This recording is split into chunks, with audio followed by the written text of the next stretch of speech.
Other kids are brought up nice and sent to Harvard and Yale. Me, I was brought up like a mushroom. Those were the words of Frank Costello, a mob boss who went on to become the prime minister of the Underworld, thanks to his eye for mixing crime with politics in a way no other mob figure could or would. This trait would eventually help his influence grow in strength for years to come. Lucky Luciano and Frank had a great partnership, and they both hit it off as friends as well as partners in business. They first met when Costello was in the Morello gang, and Lucky was leading a Lower East Side Manhattan gang. They soon met with Vito Genovese and Tommy Three Finger Brown Lucchese, Meyer Lansky, and Benjamin Bugsy Siegel to begin controlling gambling, extortion, and narcotic rackets among other criminal activities. During the early part of the 1920s, the Prohibition Act had come into force, which for the mob was a prosperous time. It was Arnold Rothstein that first saw the potential behind the new law, and it was he that helped financially back all bootlegging operations.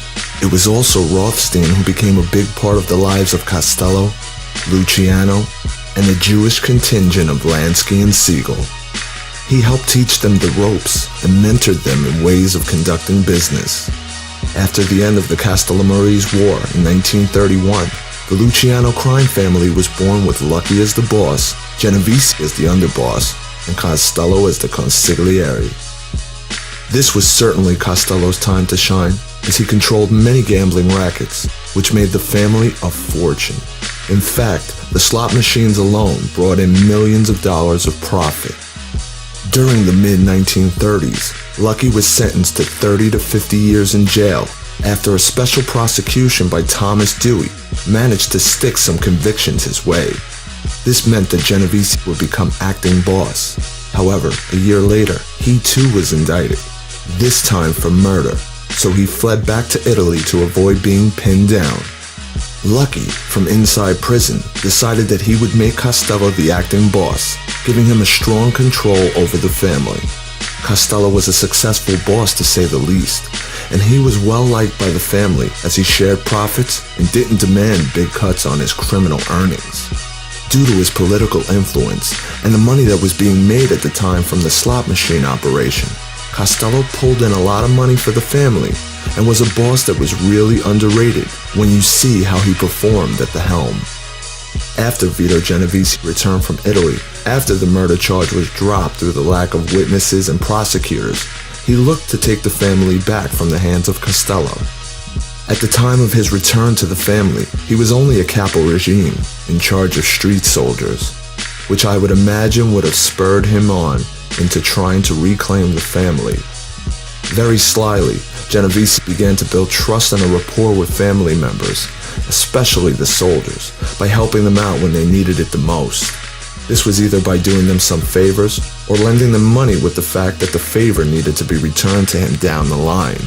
So now you had Genovese, who was a ruthless murderer in charge of murders, and on the other hand, Costello, who was more of a businessman in charge of the white-collar crime rackets. Luckily for Costello, he was a commission member, which meant that Genovese couldn't call a hit on Frank or unseat him as family leader. This is where we start to get into the mind of Frank Costello and what makes him tick. The Kefauver hearings were conducted by the U.S. Senate in an attempt to uncover the underworld and the criminal rackets they ran.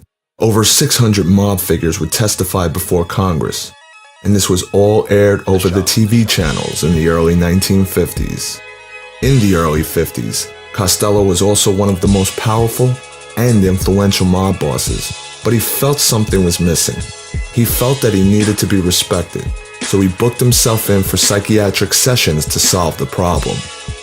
The psychiatrist actually told Frank that he should spend more time with normal people who were outside the mob environment.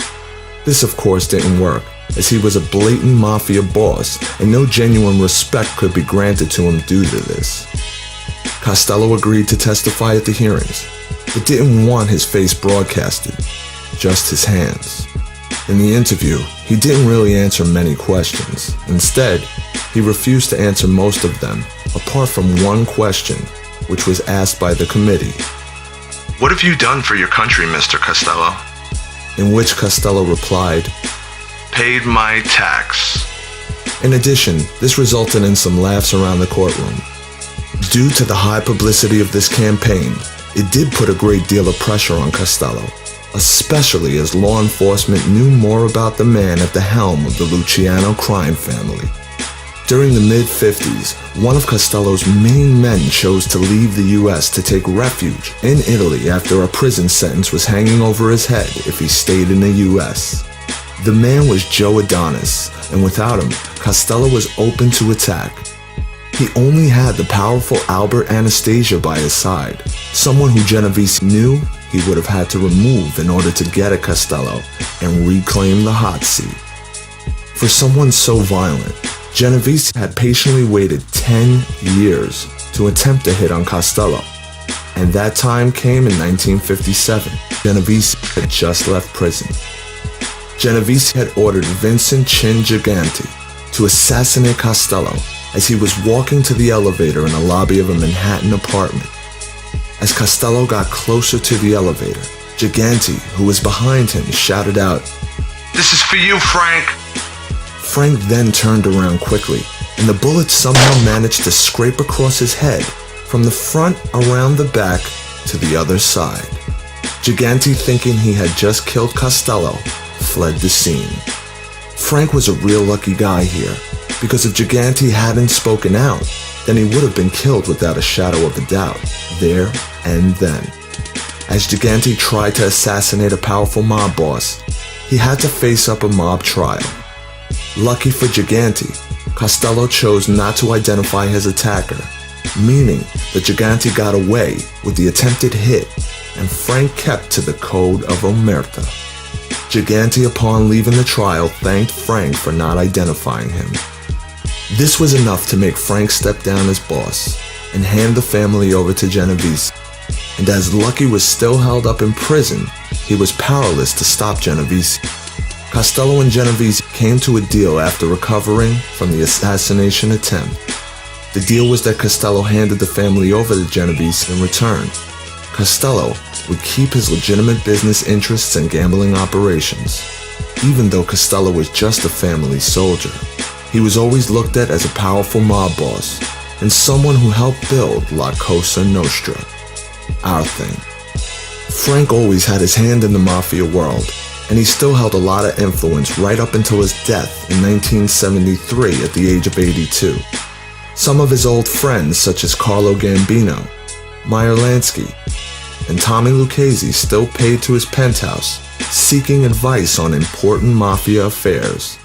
At the age of 82, Frank suffered from a heart attack that finished him off, even though he battled for 11 days in the hospital. You must have in your mind some things you've done that you can speak of to your credit as American citizens. If so, what are they? Paid my tax.